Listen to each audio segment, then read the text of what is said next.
Ce qui fait fuir ou ce qui fait peur, la prédominante subconsciente yin. Donc après la vidéo sur la prédominante consciente, donc yang, on va aborder aujourd'hui ce qui génère des sensations d'angoisse, de peur et qui peut faire fuir. Alors suivant le moment du parcours où vous en êtes, la prédominante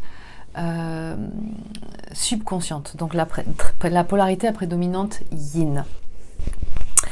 Donc le yin, quand il est vu sous le spectre de la polarité à prédominante consciente, il est vécu, il est perçu comme volage, infidèle, comme instable. Il peut être perçu comme donc fuyant. Souvent, on l'identifie comme la prédominante fuyante. Mais je vous rappelle quand même que la fuite est issue d'un système de protection. Et ce système de protection, toutes les polarités, toute personne en est dotée.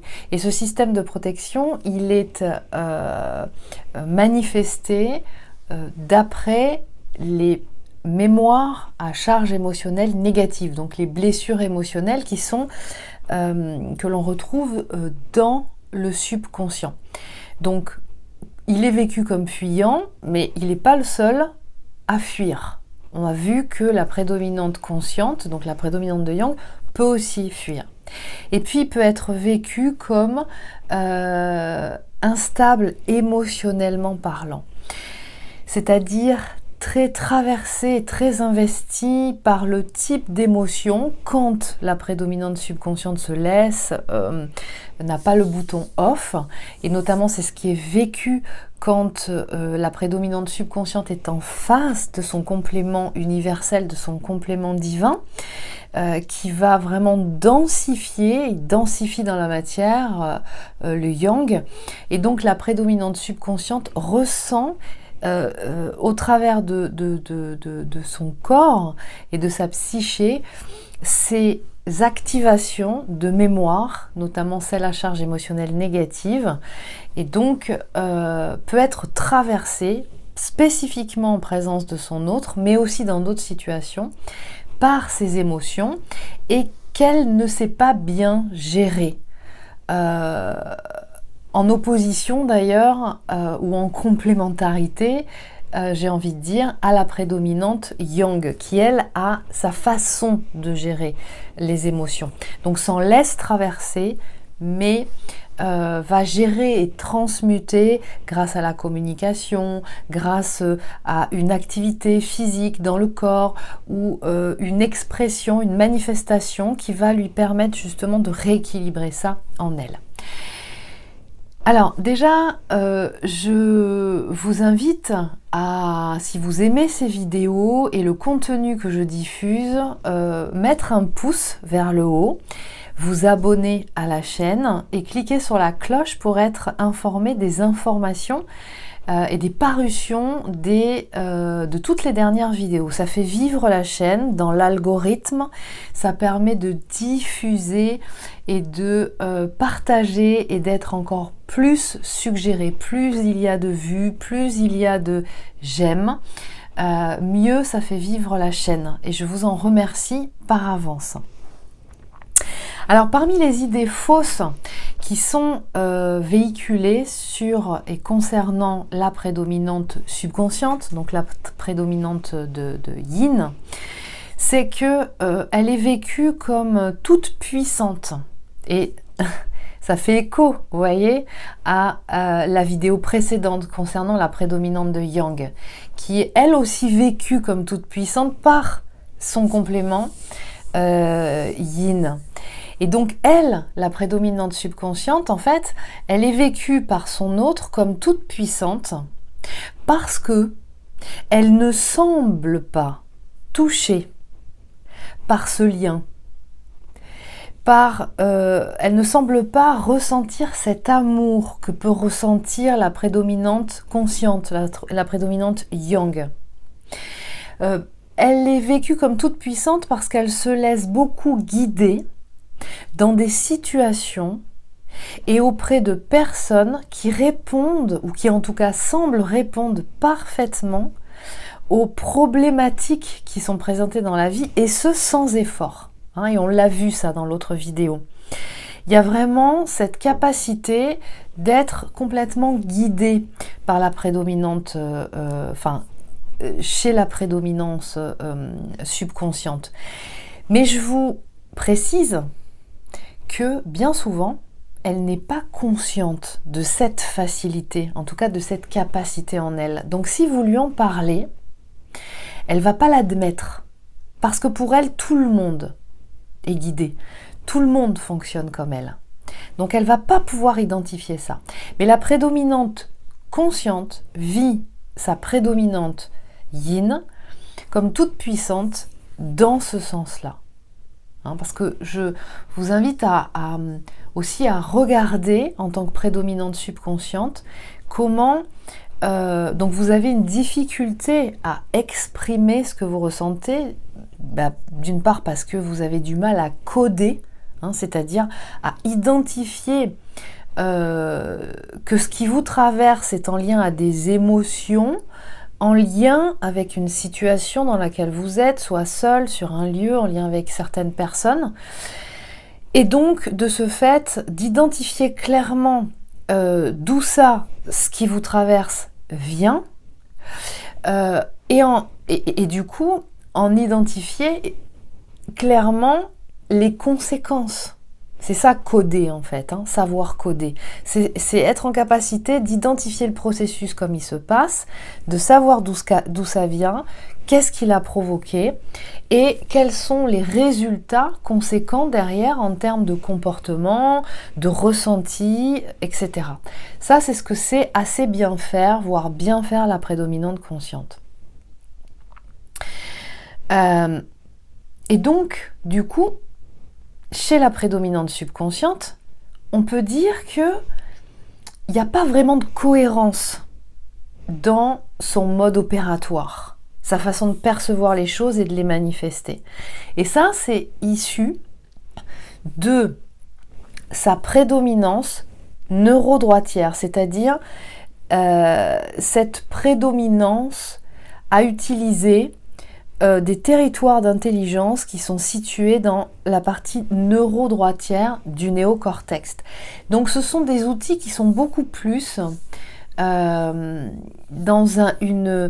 un mode de communication qui est plus de l'ordre vibratoire et de l'information, sans que ça ait été codé par un langage verbo-linguistique avec une sémantique bien déterminée. C'est-à-dire que la prédominante subconsciente, elle fonctionne d'après une banque d'informations, j'ai envie de dire, d'origine, dont d'ailleurs celle qui est contenue dans le subconscient, parce que le subconscient fait partie des territoires d'intelligence qui sont situés dans la partie droite du néocortex, donc neurodroitière.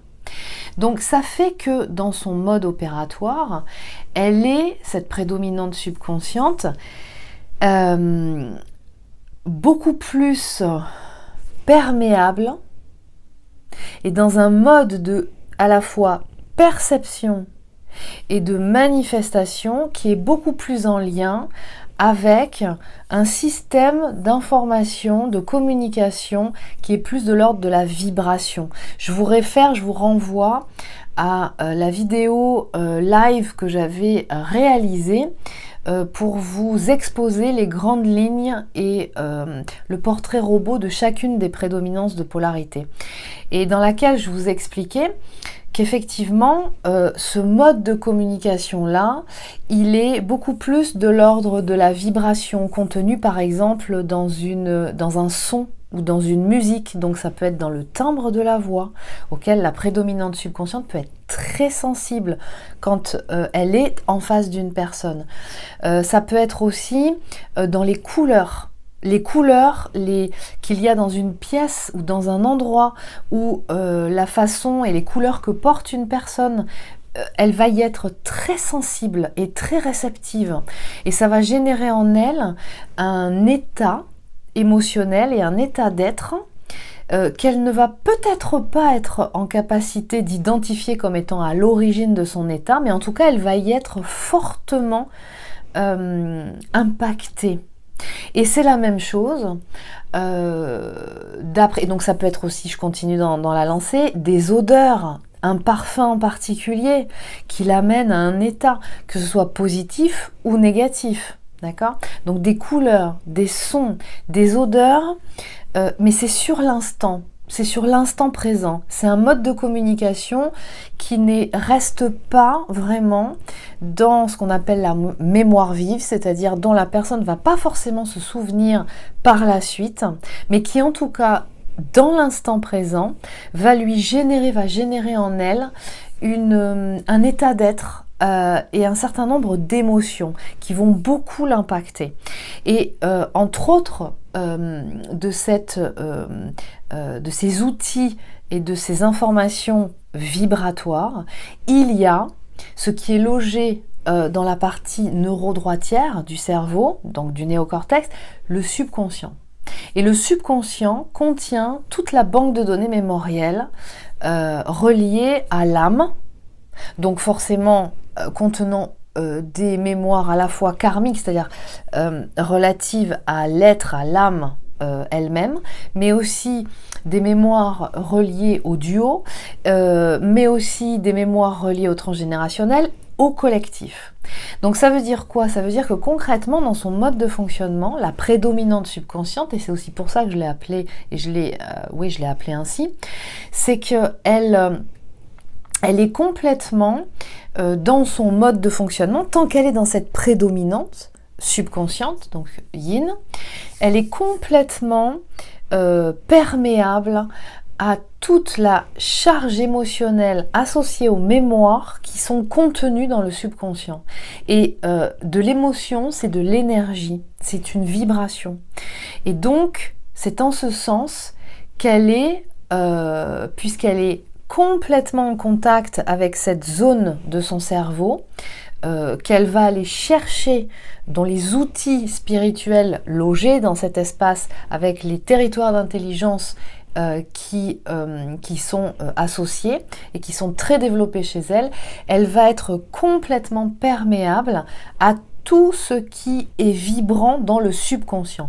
D'où ce mode opératoire de faire des choses, de à certains moments se sentir complètement guidé, ne pas savoir pourquoi on a fait ça, on s'est comporté comme ça ou on a dit ça, et pour autant de l'avoir fait, voire même à certains moments de ne pas se souvenir de ce qui a été dit ou fait. C'est à cause ou grâce à cette prédominance, cette facilité d'utiliser, ou on va dire ces velléités d'utiliser en priorité ces outils-là cérébraux, donc ces territoires d'intelligence, qui fait que la prédominante subconsciente est complètement perméable à l'instant, sur le moment, donc c'est très instantané comme mode opératoire, à toutes les vibrations contenues dans, par rapport à ces informations vibratoires. Mais bien sûr, comme la prédominante consciente, elle a certaines compétences qui doivent être développées et dont il faut tenir compte. Donc vous, en tant que prédominante consciente, c'est important que vous teniez compte de ça. Et qu'est-ce qui doit, entre autres, mais dans les grandes lignes, être développé chez la prédominante subconsciente, donc à partir du moment où elle va commencer à rentrer, quel que soit le pourquoi, dès qu'elle va commencer à rentrer, à s'engager sur ce chemin d'éveil de conscience, qu'amène et que pousse l'expérimentation de ce duo, parce que ce n'est pas un duo avec une histoire d'amour uniquement, même si il s'agit d'amour, c'est un lien d'amour, mais ce n'est pas juste une histoire d'amour, dans le sens où vous avez intérêt, si vous voulez bien accompagner le mouvement et bien comprendre la dynamique et la puissance de ce duo à considérer ce lien de façon encore plus vaste que juste une histoire d'amour. C'est pas qu'une histoire d'amour c'est pas suffisant, hein, et c'est pas assez, ça n'est pas ça. Mais c'est simplement que si vous considérez ce duo sous les paradigmes uniquement des histoires d'amour et de couple que vous avez déjà eu dans le passé, vous allez vous vautrer. Et vous allez être bloqué, et vous n'allez pas du tout comprendre ce qui vous arrive, et vous allez sentir être embarqué dans un tourbillon, et vous savez plus où est le haut, le bas, la droite, la gauche, vous savez plus savoir où vous habitez. Donc ça, c'est très important. Alors, quelles sont les compétences qui sont amenées à être développées chez la prédominante subconsciente ? C'est ce que je vous disais précédemment, c'est-à-dire d'apprendre à coder les informations vibratoires perçues, reçues, en une communication claire. C'est-à-dire en développant les territoires d'intelligence neurogauchers, donc c'est-à-dire les territoires d'intelligence liés à tout ce qu'on appelle les outils cognitifs, qui amènent à structurer. C'est-à-dire utiliser une sémantique claire, adaptée. C'est-à-dire que comme on apprend une langue, on apprend que on dit fenêtre avec ce mot-là, on dit porte avec ce mot-là, on dit sol avec ce mot-là, fleur avec ce mot-là. Eh bien, la langue française, c'est pareil. C'est-à-dire qu'il y a une sémantique qui est utilisée pour chaque objet, chaque situation, chaque état, etc., etc. et qu'il s'agit de bien s'approprier. Tout ça, donc, c'est-à-dire développer l'intelligence verbo-linguistique. Alors, ce qui ne signifie pas qu'une prédominante subconsciente ne sait pas s'exprimer, dans le sens qu'elle ne sait pas parler. Bien sûr que si qu'elle sait parler, mais elle a moins développé en elle la précision de la sémantique, par exemple. Et ça peut être à l'oral comme à l'écrit. Et ça peut aussi éventuellement, c'est pas forcément chez toutes les prédominantes subconscientes, mais passer par une difficulté de s'exprimer à l'écrit ou à l'oral. Ça peut être les deux. Mais ça peut être l'un ou l'autre. Et ça va passer souvent par une difficulté à exprimer les ressentis, et notamment parce qu'il y a une difficulté réelle à identifier ce qui est, ce qui se passe en elle, en fait. C'est vraiment quelque chose de très important.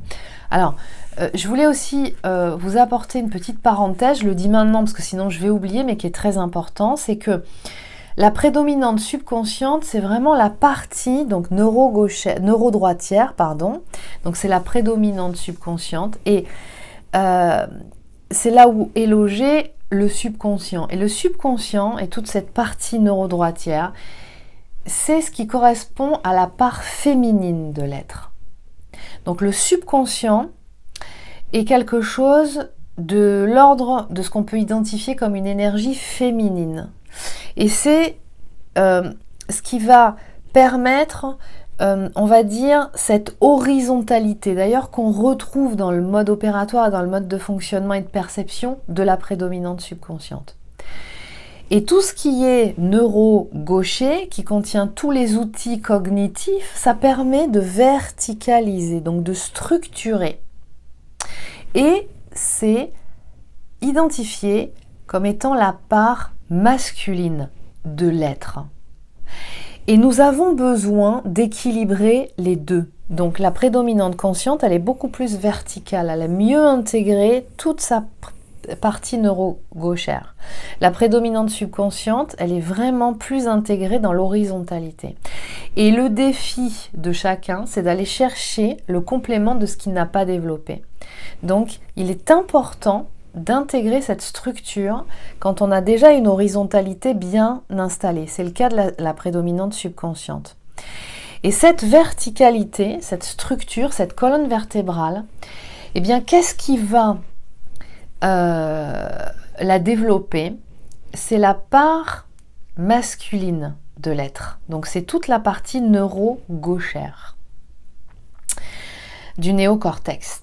Donc vous voyez l'intérêt d'aller développer les outils qui n'ont pas encore été assez développés en fonction de la prédominance de polarité. Et c'est ce qui va équilibrer en vous le féminin et le masculin. Voilà comment ça se passe. Et lorsque, par exemple, on fait une séance d'hypnose, eh bien, vous allez faire cette opération, quelle que soit votre prédominance de polarité, d'aller pénétrer le féminin, c'est-à-dire le subconscient, de cette banque de données mémorielles. Mais avec quoi? Avec le masculin. Donc les outils, certains outils de la partie neurogauchère, qui donc, eux, structurent, hiérarchisent, organisent. Et ça n'a rien à voir avec le mental. C'est au travers des 5 sens. Et donc le masculin a besoin, en fait, ou on va dire plutôt le féminin a besoin d'être pénétré par le masculin pour pouvoir explorer, identifier toutes ses mémoires et la qualité des charges émotionnelles qu'elle contient. Et elle a besoin du masculin pour opérer à cette reprogrammation qui correspond à l'apprivoisement de ces animaux sauvages dont parle Jung, que sont des mémoires associées à des charges émotionnelles qui, tant qu'elles sont vibrantes à la puissance de leur charge émotionnelle négative, sont des énergies extrêmement puissantes et qui sont identifiées comme des animaux sauvages dont on ne peut absolument pas maîtriser le comportement et qui peuvent manifester une violence très puissante à n'importe quel instant. D'accord ? Donc retenez qu'il y a besoin que le masculin pénètre le féminin de l'être. Donc le masculin de l'être pénètre le féminin de l'être pour pouvoir ensuite être opéré à cet apprivoisement de ces énergies. Donc si on remet ça dans les identifications de polarité complémentaires dans ce duo, le féminin c'est la prédominante subconsciente, le masculin c'est la prédominante consciente, et en fait il y a vraiment besoin des deux. C'est l'état modifié de conscience, c'est la fréquence de l'état modifié de conscience qui réunifie les deux zones, droite et gauche du néocortex. Et ce n'est qu'à ce moment-là qu'il y a une alchimie qui se produit et que la reprogrammation peut se faire. Donc le masculin a besoin du féminin et le féminin a besoin du masculin. C'est vraiment un travail c'est un partnership, c'est un travail de complémentarité. Et donc c'est pour ça aussi que vous ressentez cette nécessité de vous faire travailler l'un l'autre et en même temps d'agir et de connecter pour avoir une puissance d'action encore plus efficace. Alors, quelles sont les autres compétences qui ont besoin d'être développées chez la prédominante subconsciente? C'est du coup cette connexion sensorielle, ce que j'appelle l'ancrage, c'est-à-dire quand l'âme est bien connectée à son véhicule terrestre. C'est-à-dire que elle expérimente, elle est en capacité d'expérimenter toutes les expériences de vie au travers de tous ses sens, de ses 5 sens.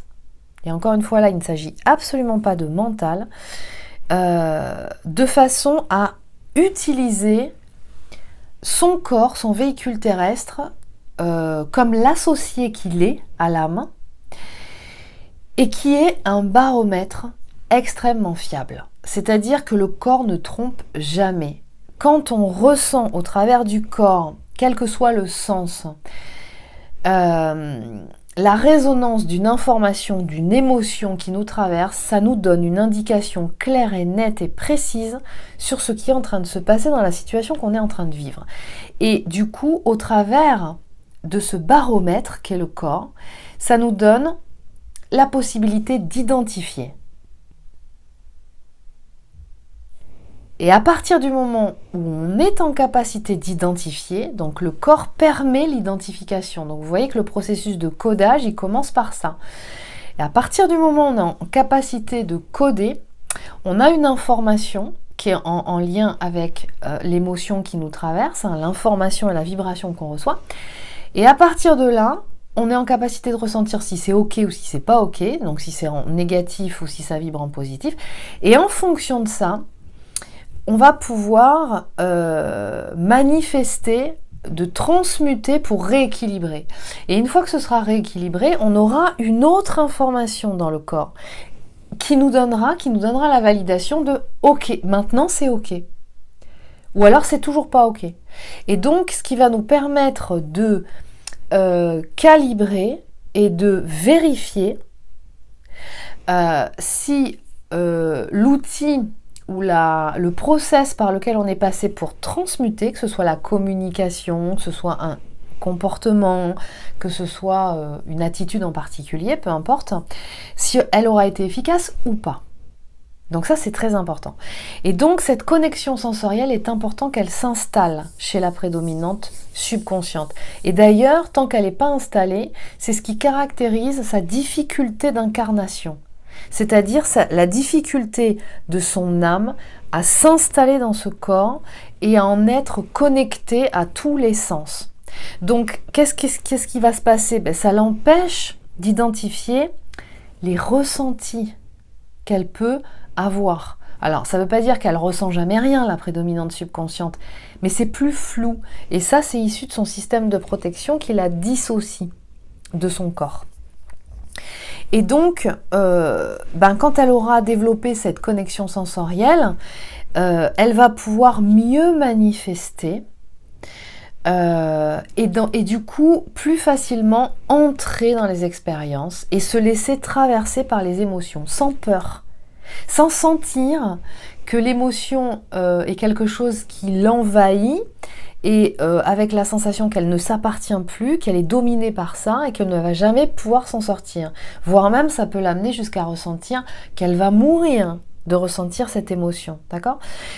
Quand la verticalité se sera mieux installée en elle, elle sera en capacité d'être traversée par ses émotions et de les gérer, de les transmuter, de s'en servir comme les signaux qu'elles sont. Voilà. Alors, je vous donne ces indications, je le précise, comme je l'ai fait dans l'autre vidéo, qui vont identifier donc les peurs que ressent la prédominante subconsciente par rapport à son autre prédominante consciente, mais bien entendu, ça dépend de ce que je vais vous décrire, de là où vous en êtes dans le chemin, et puis d'une polarité, d'une personne à l'autre au sein même d'une polarité, quelquefois c'est plus ou moins intensifié, donc tenez compte de ça, écoutez comment ça résonne en vous. Et puis aussi, ce qui est très important de considérer, j'ai oublié d'en parler dernièrement, mais j'ai beaucoup fait de focus là-dessus parce que ça a son importance, c'est le fait que vous soyez un homme ou une femme manifesté au sein même d'une polarité. Parce que moi, ce que j'observe, c'est que c'est pas tout à fait la même intensité et la même expression, dans l'intensité de l'expression, on va dire, suivant vous êtes un homme ou vous êtes une femme, ou vous avez un homme ou une femme en face de vous, chez votre complément universel. Donc ça, c'est vraiment à prendre en considération. Parce que ce que j'ai observé, c'est que chez les hommes, il y a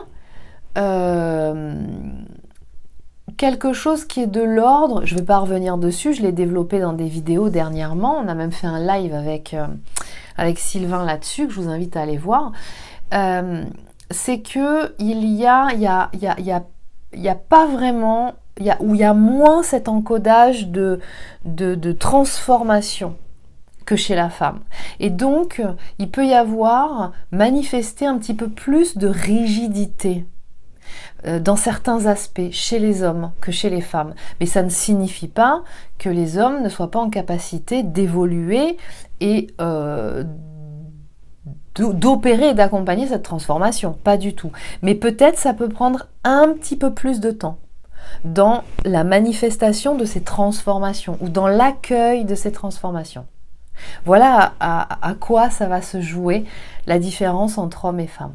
Alors, qu'est-ce qui va générer chez la prédominante subconsciente de la peur? Ça, c'est dans la partie du chemin, du parcours, où c'est encore... on n'est pas rentré en fait dans le processus d'éveil de conscience, qu'on subit plus ce qui se passe dans le lien qu'on en est acteur, et qui peut se transformer après par une manifestation de non-engagement dans la relation, tant que, effectivement, elle voit ça encore opérer chez son autre. Alors la première chose, c'est quand vous, prédominante consciente, surtout en début de parcours, pendant toute une grande partie, première partie du parcours, vous avez un niveau d'exigence dans le couple en général, dans votre expérience du couple et de l'amour, qui est assez haut. Vous avez un investissement dans la relation qui va par la suite évoluer. Et d'ailleurs, je ferai une vidéo à ce sujet, parce que ça peut être aussi très perturbant, et ça l'est souvent d'ailleurs pour la prédominante subconsciente. Vous avez la prédominante consciente à un niveau d'investissement dans la relation. Elle est très hiérarchique dans ses relations, donc elle priorise, et il y a des ordres de priorité suivant le type de lien et de relation dans laquelle elle est. Donc, dans ce couple-là, elle va mettre son autre en haut, tout en haut de la pyramide. Et donc, elle va investir énormément d'énergie, de temps aussi, et puis même dans les pensées qu'elle va diffuser et manifester pour son autre. Et du coup, il y a un ultra investissement, une ultra générosité par rapport à votre autre, alors qui bien sûr est vécu pendant un certain temps au début par la prédominante subconsciente comme quelque chose de waouh, une bouffée d'amour comme jamais elle aura expérimenté. Elle va s'en trouver d'ailleurs, la prédominante subconsciente, gargarisée. Elle est mise sur un piédestal, elle ressent tout cet amour en fait pendant un certain temps, et elle est complètement rassurée en même temps, confortée par cette manifestation d'amour qui va vraiment passer chez la prédominante consciente par des actes concrets, des paroles, des mots doux, des je t'aime, qui sont vraiment authentiques. D'accord ? Mais c'est très manifesté à l'extérieur. À partir du moment où la prédominante consciente ressent quelque chose de cet ordre-là, sait identifier si c'est de l'amour, quand il y a de l'amour, et puis quand c'est par exemple plutôt une relation de sex friend, ou plutôt une relation de pote, on va dire ça comme ça, et du coup va investir l'énergie et les comportements et les paroles en fonction de la qualité des différents liens. Et donc, comme elle porte son autre prédominante subconsciente à ce moment-là au nu, parce qu'elle ressent un amour qu'elle-même avait pas forcément ressenti par le passé, pourtant elle a expérimenté des liens d'amour, c'est que elle va tout donner. C'est vraiment ça. Elle va vraiment tout donner. Donc ça va être beaucoup de temps dédié à la communication, au téléphone, à des messages, même quelquefois plusieurs messages dans la journée. Elle manifeste énormément la prédominante subconsciente. Il y a beaucoup d'investissement dans cette relation. Il y a beaucoup de générosité de sa part. Et donc ces manifestations concrètes, c'est je t'aime, c'est mon cœur, mon chéri, ces mots d'amour, ces mots doux, tout ça cette façon aussi de, par exemple, quand on a rendez-vous, de se mettre sur son 31 aussi, de faire attention à son apparence physique, d'aller chez le coiffeur, de se maquiller avant d'y aller, par exemple. Il y a, voilà, de choisir un restaurant, mais pas n'importe lequel, un restaurant qui est quand même assez d'un bon niveau, pas la guinguette à 15 € le menu, des choses comme ça. Ça met la barre très haut pour la polarité subconsciente. Et du coup, autant pendant un certain temps, ça va vraiment être vécu par elle comme étant quelque chose de très valorisant et en même temps, la prédominante subconsciente va beaucoup aimer être séduite, être, on pourrait dire, draguée, être courtisée, ressentir l'importance qu'elle a pour son autre, pour la prédominante consciente, mais très vite ça va activer en elle des peurs, et notamment par son manque de confiance en elle, par tout un tas de choses, va sentir qu'il ne se sent pas à la hauteur, ou qu'elle ne se sent pas à la hauteur de ça. C'est-à-dire qu'elle n'est pas en capacité de donner autant. Ça la challenge énormément. Elle est habituée à se contenter d'assez peu, de quelque chose de très simple. Si on a envie de se voir, on se voit.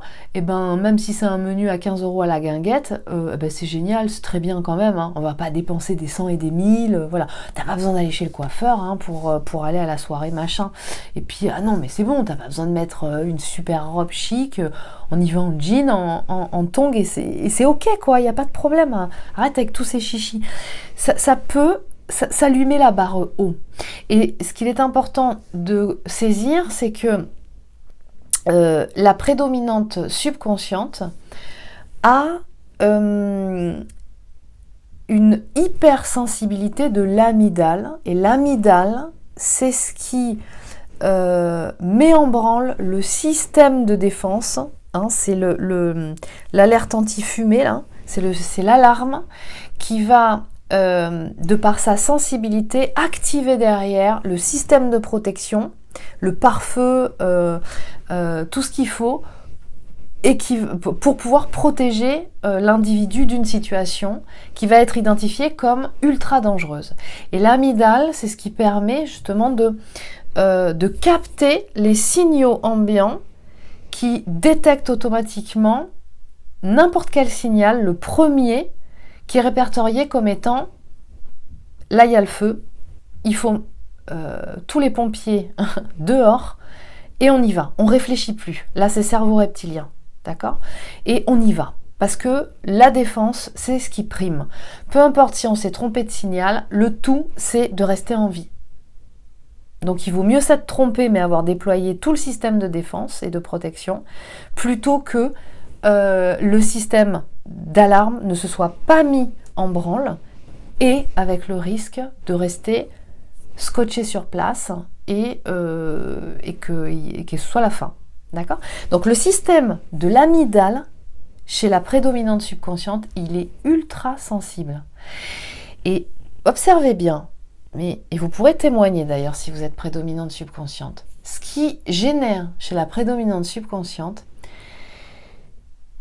qu'elle est extrêmement mal à l'aise et bloquée à partir du moment où elle se sent challengée, c'est-à-dire où elle sent que ça lui met la pression.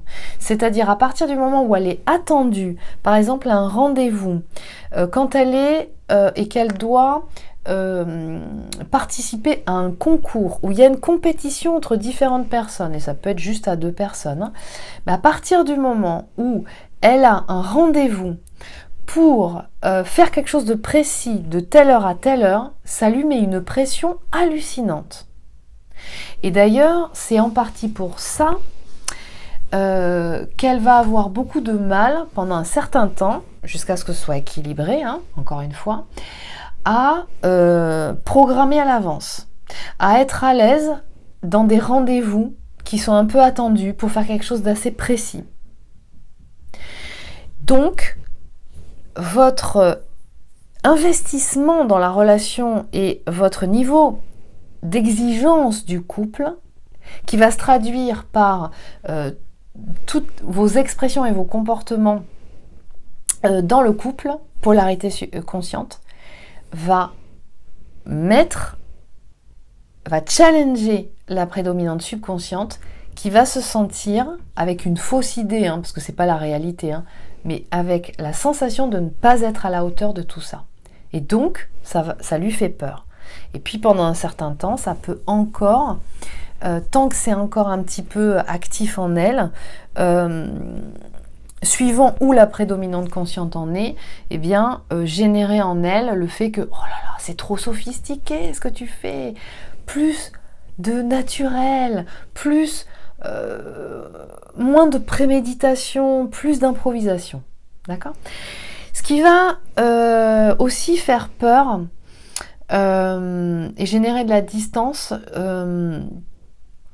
chez la prédominante subconsciente, c'est ce mode opératoire de la prédominante consciente d'être dans un mode sacrificiel par rapport à elle-même, c'est-à-dire de mettre en priorité l'autre ou les autres.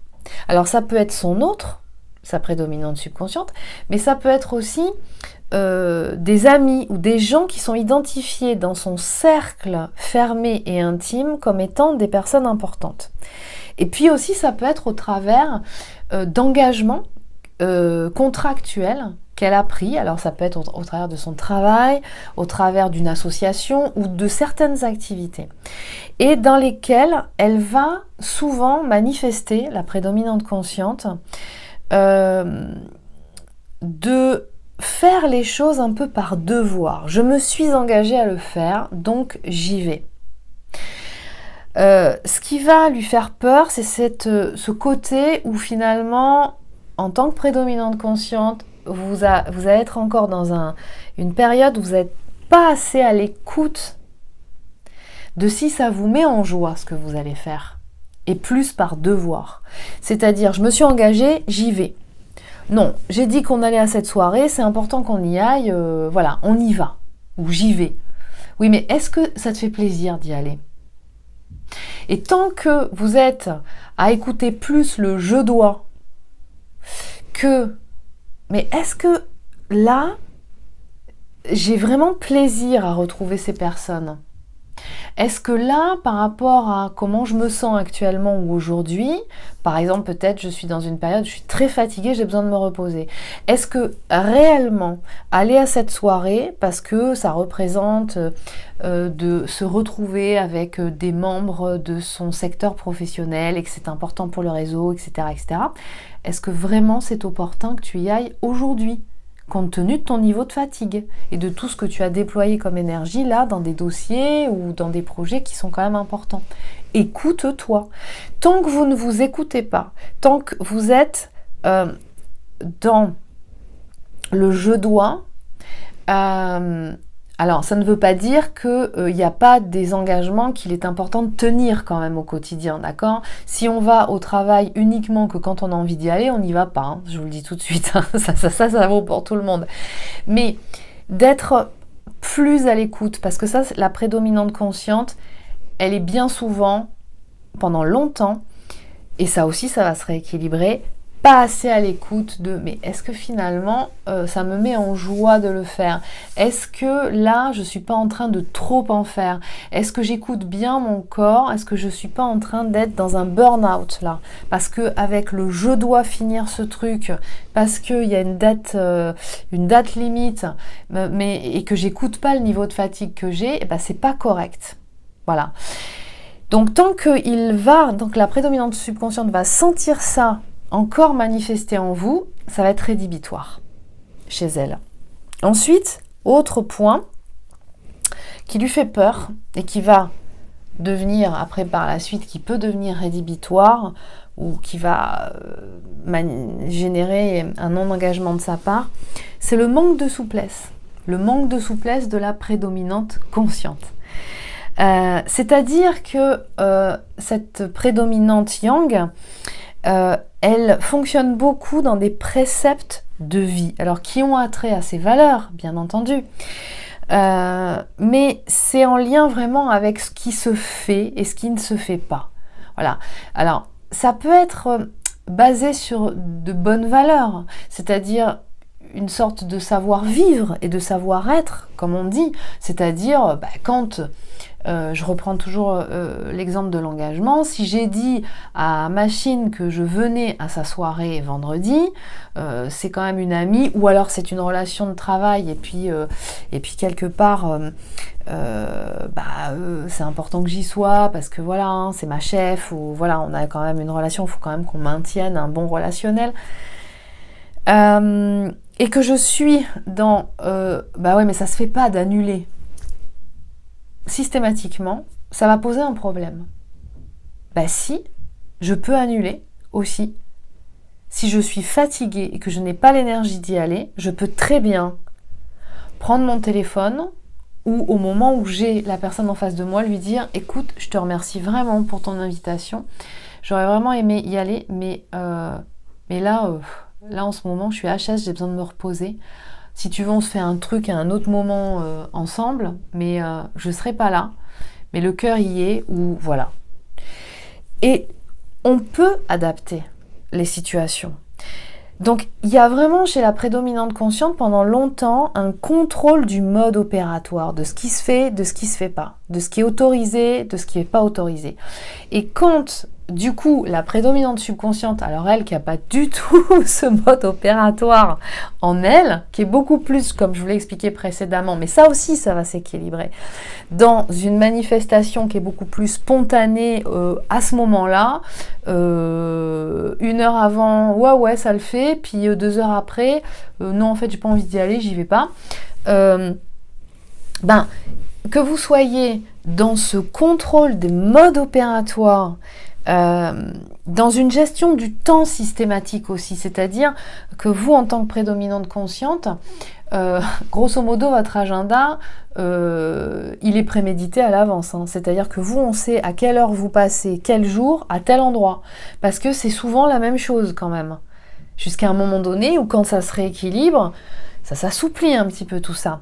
Mais il y a vraiment une notion de « je déroge pas à mes principes ». Ça fonctionne très bien. Alors je vous avais expliqué dans cette vidéo qu'effectivement, souvent, la prédominance qui motive à fonctionner sous ces préceptes-là pour la prédominante consciente, c'est le fait que l'efficacité, c'est motivé par l'efficacité.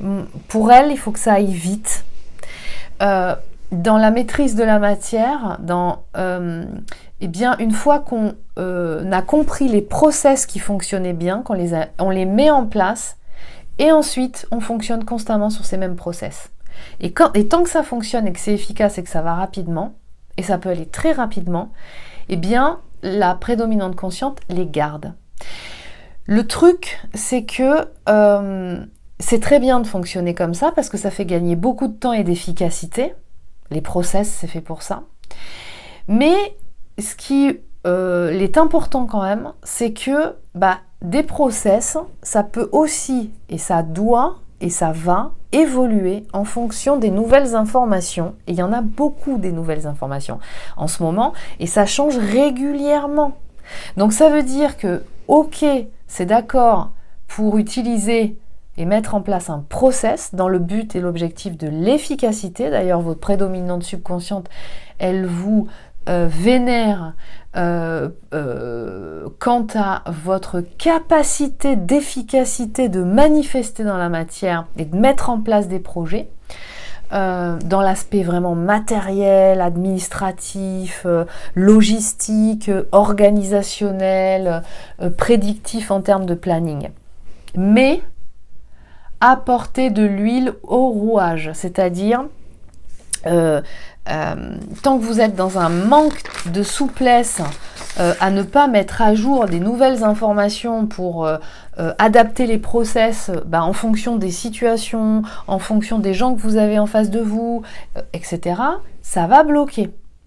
Ensuite, autre chose qui fait peur et qui ensuite va devenir rédhibitoire pour la prédominante subconsciente, c'est le positionnement tranché de la prédominante consciente.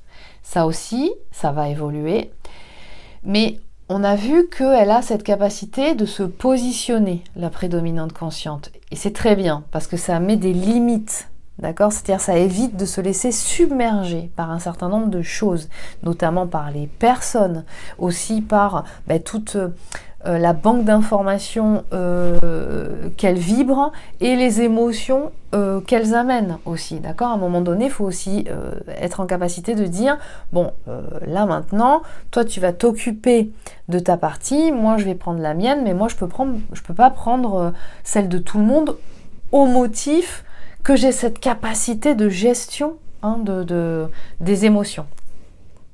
Donc elle est en capacité vraiment de mettre des limites, d'accord ? Et de se positionner, la prédominante consciente. Pourquoi ? Parce qu'elle est capable de coder avec ses outils cognitifs. Donc ça veut dire qu'elle est capable d'identifier par rapport à ce qu'elle ressent, l'état émotionnel qu'elle ressent, d'où ça vient, qu'est-ce qui l'a généré, et du coup mettre en place un process pour pouvoir justement transmuter et se libérer de ça. L'objectif, c'est de ne pas rester avec ça. Et elle va tout faire pour ne pas rester avec ça. Mais quand c'est pas encore équilibré chez la prédominante consciente, ce positionnement, il peut rester rigide, et notamment concernant son autre, c'est-à-dire concernant sa prédominante subconsciente. Et ça va être quelque chose qui va être difficile pour la prédominante subconsciente. C'est-à-dire, ça va être de l'ordre, on pourrait identifier ça dans ce mode de fonctionnement-là encore rigide chez la prédominante consciente, comme une espèce de protectionnisme en fait. C'est vraiment ça. C'est-à-dire, on reste entre nous, là, où je reste avec moi, et je maintiens en dehors et à distance tout élément et individu qui ne rentrerait pas dans ce mode opératoire, parce qu'à ce moment-là, c'est un grain de sable dans les rouages, quoi. Ok ? Et ça va se manifester par un ressenti chez la prédominante consciente d'un manque de confiance, un manque de confiance en son autre. Un manque de confiance, pas en général, des personnes en général, mais en elle, en sa prédominante subconsciente, de par les comportements, les paroles qui ont été exprimées par le passé. Elle va vraiment, je vous ai expliqué que la prédominante consciente, elle a, dans ses outils cognitifs, bien développé la mémoire vive. La mémoire vive, c'est ce qui correspond au souvenir dont on fait appel dans sa mémoire. Elle est très développée chez elle. Donc ça veut dire qu'elle se rappelle de tout ce qui s'est passé, des mots, des comportements que vous avez vus, mais il y a même des mois et des années de ça. Elle s'en souvient. Et donc ça génère en elle, comme ça a activé des mémoires négatives, un système de protection. Et ça génère en elle un manque de confiance. Donc ce manque de confiance en votre autre que vous ressentez pendant un certain temps, prédominante consciente, va actionner un positionnement très tranché par rapport à votre prédominante subconsciente. Et ça, c'est dur pour elle. C'est très dur.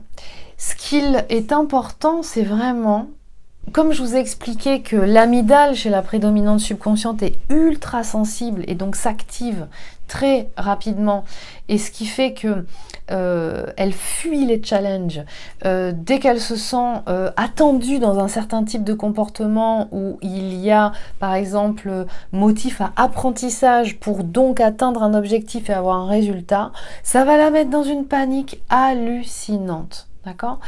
Et ça va lui foutre la pression. Et un positionnement tranché par opposition, ça va être très compliqué pour elle. Ce qui va dans cette amygdale et l'hypersensibilité de cette amygdale vous amener à considérer, prédominante consciente, qu'il faut laisser plusieurs chances à sa prédominante subconsciente. C'est pas n'importe qui. Et il ne fonctionne pas, ou elle ne fonctionne pas comme la plupart des gens avec lesquels vous avez l'habitude de fonctionner. il faut lui laisser plusieurs fois les chances d'essayer, d'y aller, sans attendre de résultats trop précis, dans un timing défini et posé. Donc ça veut dire quoi? Ça veut dire qu'en fait, ce qu'il va vous falloir considérer, prédominante consciente, c'est de laisser la liberté à votre prédominante subconsciente de trouver sa voie. C'est-à-dire que souvent, la prédominante consciente, comme elle va tout décortiquer et développer avec les outils cognitifs quand elle ne comprend pas quelque chose et qu'elle veut intégrer et savoir comment ça fonctionne, pour identifier le process et ensuite mettre en application, elle va développer une connaissance des choses très développée, qui est d'ailleurs assez reconnue par la prédominante subconsciente. Mais le truc, c'est que quand vous opposez ou vous exposez votre connaissance à la prédominante subconsciente, eh bien quelquefois, il n'est pas en capacité de le recevoir, parce que c'est pas sa voix à elle. Et donc là, ce qu'il est important de considérer, polarité à prédominante consciente, c'est que votre connaissance, donc la voie par laquelle vous êtes passé pour pouvoir atteindre au résultat et à l'objectif, c'est pas forcément la réponse, en tout cas la réponse valable pour votre autre.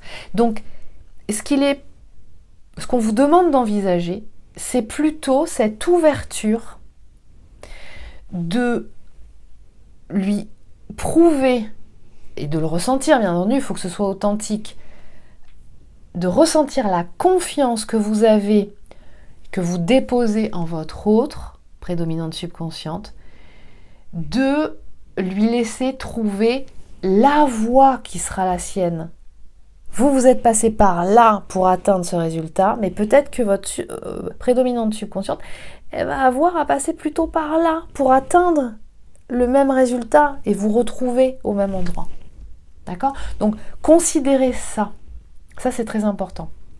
Et puis ensuite, ce qui peut être, qui peut faire peur et puis qui peut être rédhibitoire par la suite, c'est la lenteur dans la matière, la lenteur de la matière, et que vous manifestez durant un certain temps encore, prédominante consciente.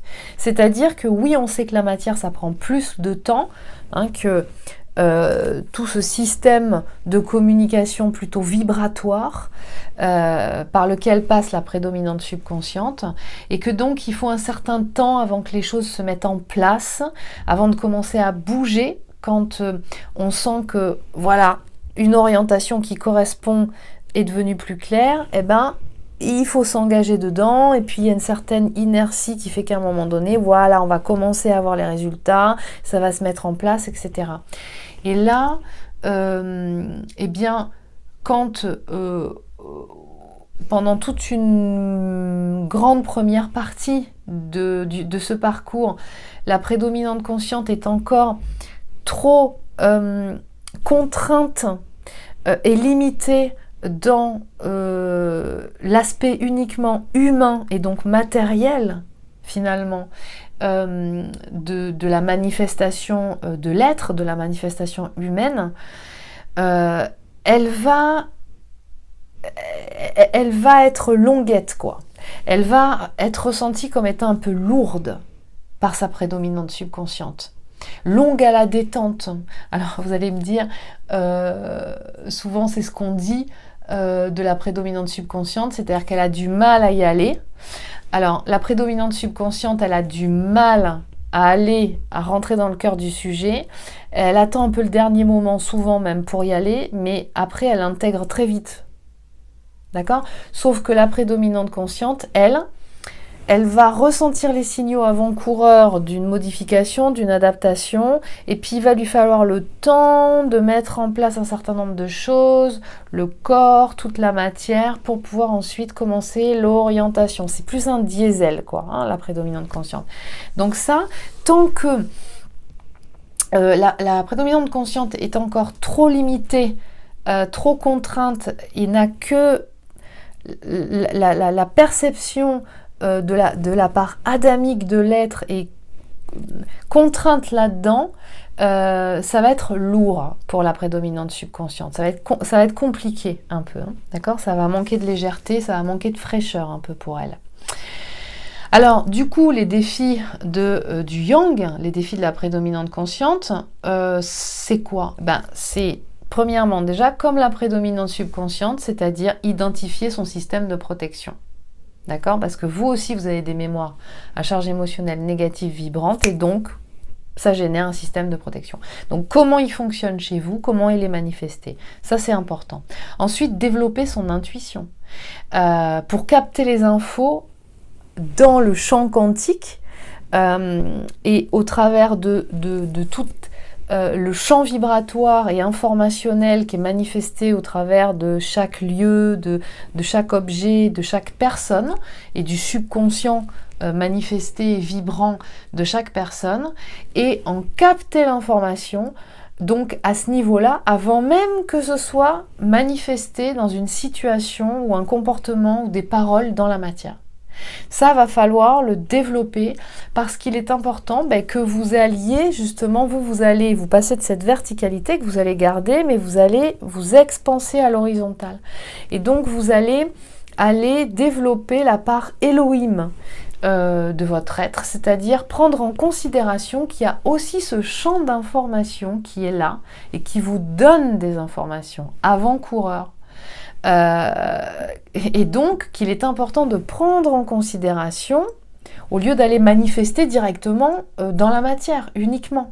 Je prends en considération ces informations intangibles pour pouvoir ensuite, je les intègre dans ma grille de lecture et je les prends en considération dans l'objectif de, au moment, dans le bon timing, ça c'est aussi important, ces informations vont donner aussi cette information de timing beaucoup plus vaste et non pas uniquement limitée dans l'aspect terrestre, mais qui va donner une information du bon timing. C'est-à-dire ça sert à rien de vouloir manifester à tout prix, c'est comme il ne sert à rien de courir, il faut partir au bon moment.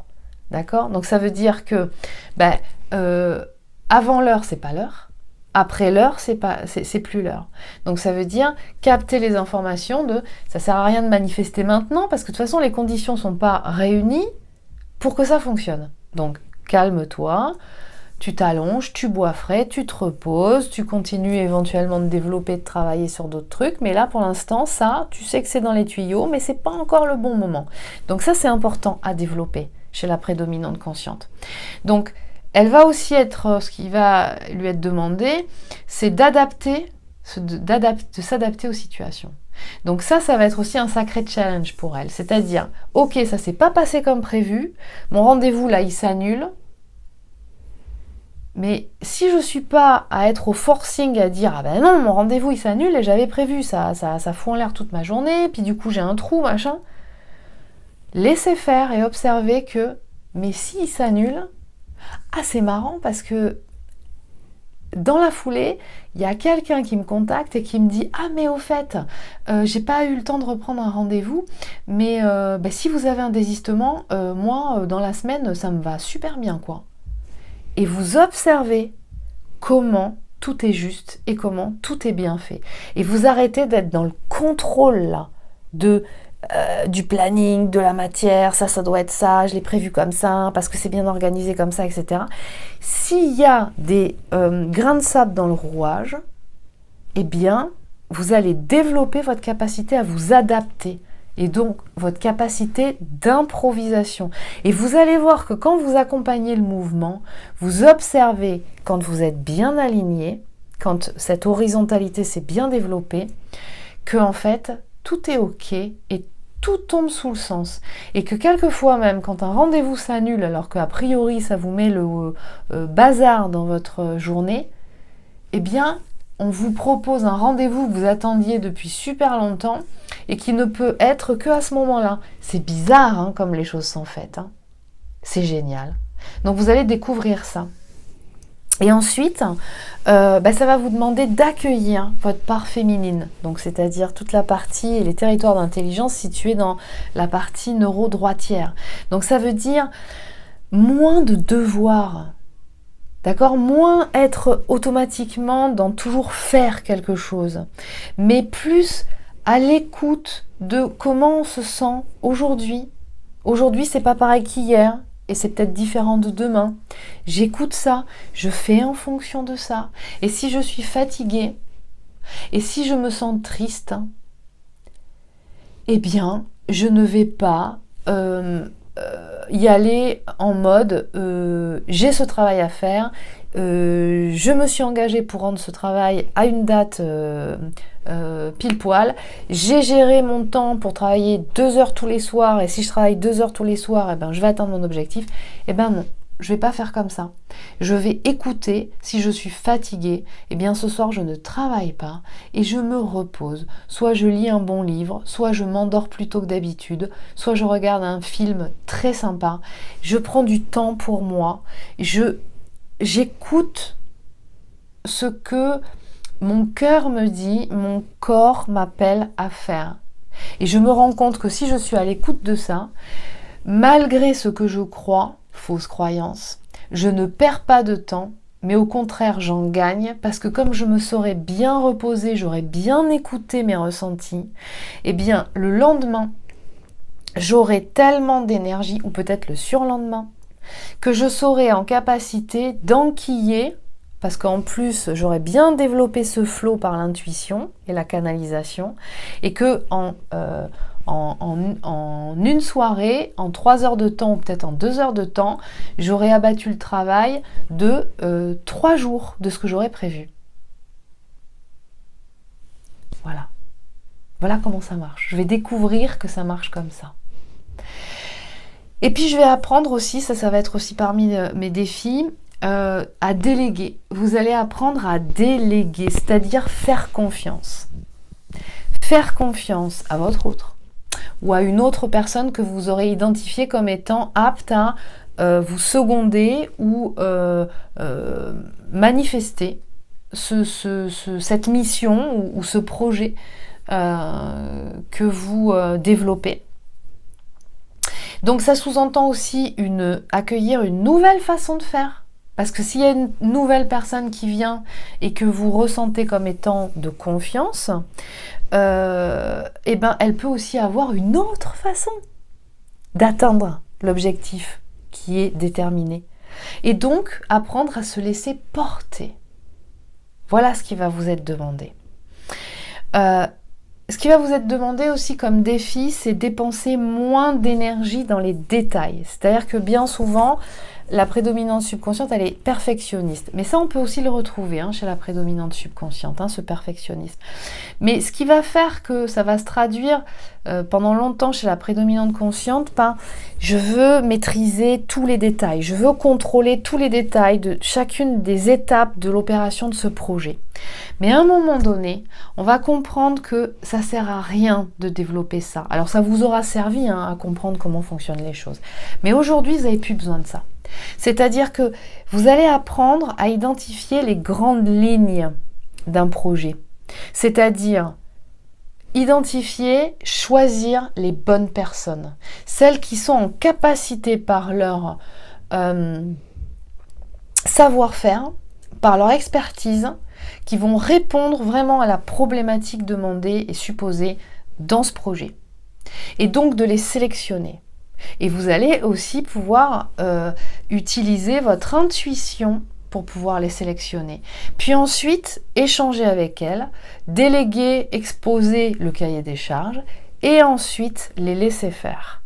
Comme ça peut être aussi, par exemple, s'il n'y a pas de personnes qui interviennent dans le projet, si vous avez quelque chose à développer, exposer, identifier, et toujours pareil, au travers de canalisation, en vous connectant au sujet, par exemple, d'établir des grandes lignes d'orientation dans la communication, dans ce qui est important de diffuser, qui va établir la structure. Et ensuite, pour le reste, mais vraiment laisser l'intuition et vos capacités de communication verbale, faire le reste pour vous laisser inspirer et vous laisser aller d'un point à un autre, puis de ce point à l'autre, etc., etc. Et vous allez voir que ça va très bien fonctionner. Et que vous allez sentir beaucoup plus de légèreté dans la mise en place et la manifestation de vos projets. Il va y avoir beaucoup plus de légèreté chez vous. Et ce ne sera pas avec un manque d'efficacité. Vous allez être étonné de l'énergie que vous allez dépenser en moins et que de l'efficacité qui va s'expanser par rapport à ça. Vous allez être surpris par ça. Donc vous allez intégrer ça. Puis ensuite, on va vous demander aussi, ce qui va vous demander, c'est de travailler à l'émission de l'intention. C'est-à-dire, au lieu de manifester directement, c'est-à-dire je suis force de proposition pour je veux aller à tel endroit avec telle personne à tel moment, et je fais le forcing pour tout organiser, pour dire allez tu viens, il faut aller là-bas, il y a un truc génial qui se passe, c'est à telle heure, machin, etc. Et de faire tout pour que cette personne elle vienne. Au lieu de faire comme ça, eh bien, c'est de se centrer, de percevoir la situation qui nous correspond, qui nous met en joie, qui correspond à mon chemin, à notre chemin, à votre chemin, et de ressentir les modalités qui correspondent. Vous ressentez, vous manifestez, d'accord ? Et donc, vous émettez l'intention d'une situation ou d'un projet. Vous émettez juste l'intention, vous vous percevez, vous ressentez, vous vivez l'expérience se faire. Et en faisant ça, c'est l'art de la prière sacrée, et bien vous émettez des vœux à l'univers, c'est-à-dire voilà ce que je vibre, voilà ce qui correspond à ce qui me correspond finalement. Et ensuite vous laissez faire. Vous n'avez pas besoin d'aller envoyer 10 000 messages à une personne pour la convaincre absolument d'être là à telle heure, à cet endroit. Vous envoyez un message, alors peut-être ça peut passer effectivement par envoyer un texto pour envoyer une invitation, d'accord ? Concrète, je veux dire. Mais après, vous laissez les choses se mettre en place. Si c'est pas maintenant, si la personne n'est pas disponible, c'est que c'est pas le moment, ou c'est pas avec elle, ou c'est pas à cette date-là. Et si c'est ok, eh bien les choses se font.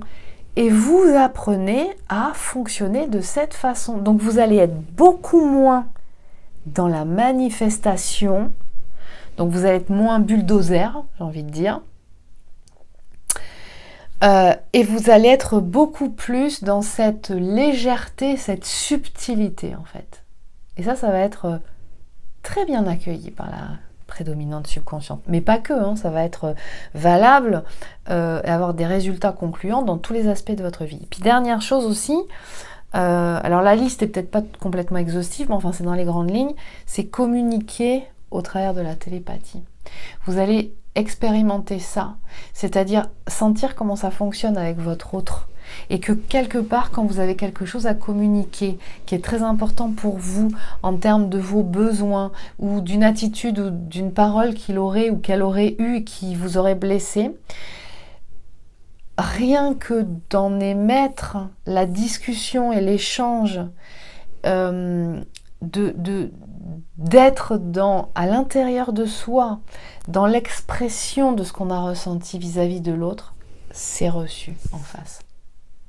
Et bien souvent, ce qui se passe, c'est que du coup, eh bien, votre prédominante subconsciente, elle amène le sujet d'elle-même parce qu'elle le ressent. Et à ce moment-là, il n'y a plus cette zone de friction qui se passe parce que vous voulez absolument communiquer dans la matière pour parler d'un sujet et vous convoquez votre autre pour parler de ce sujet. Mais le problème, c'est que si vous convoquez votre autre, il va se sentir ou elle va se sentir acculée, challengée, l'amygdale en mode multiplié par 100, et alors là, il n'y a plus personne et ça ne fonctionne pas. Et donc là, vous allez apprendre à développer un mode de communication qui dont vous allez expérimenter l'efficacité. Mais attention, parce que autant vous, en tant que prédominante consciente, vous allez avoir à développer ce mode de communication, mais par contre en face, ce qui va être demandé à la prédominante subconsciente, c'est de ne plus utiliser ce mode de communication avec vous et de manifester dans la matière, de communiquer. Donc j'insiste bien, vous voyez comment les défis de chacun sont différents. Donc vous sortez de votre zone de confort pour aller explorer, expérimenter et pratiquer pour maîtriser des territoires d'intelligence pour lesquels vous n'êtes pas encore habitué, d'accord? Donc dites-vous bien que vous êtes dans une étape d'apprentissage comme un élève qui apprend et que donc on n'y arrive pas forcément tout de suite. Donc c'est pas grave, c'est pas un échec, c'est en pratiquant, persévérant que effectivement ça arrive. D'accord? Donc, en conclusion, les défis de la prédominante consciente, c'est de développer la zone neurodroitière avec tous ces territoires d'intelligence. Et je vous précise aussi que tous ces défis que je viens de vous énumérer, c'est de la théorie. Dans les grandes lignes, c'est ce qui va se passer, mais pour que ça se passe, il est important que vous soyez rentré dans ce processus de pénétration du subconscient pour pouvoir aller explorer et opérer et résoudre en tout cas la banque de données mémorielles contenue dans le subconscient qui est important à aller contacter. Si vous ne faites pas ces opérations, tout ce que je viens de vous décrire ne se mettra pas en place dans la matière. Voilà. J'espère que cette vidéo vous aura aidé et je vous dis à très bientôt.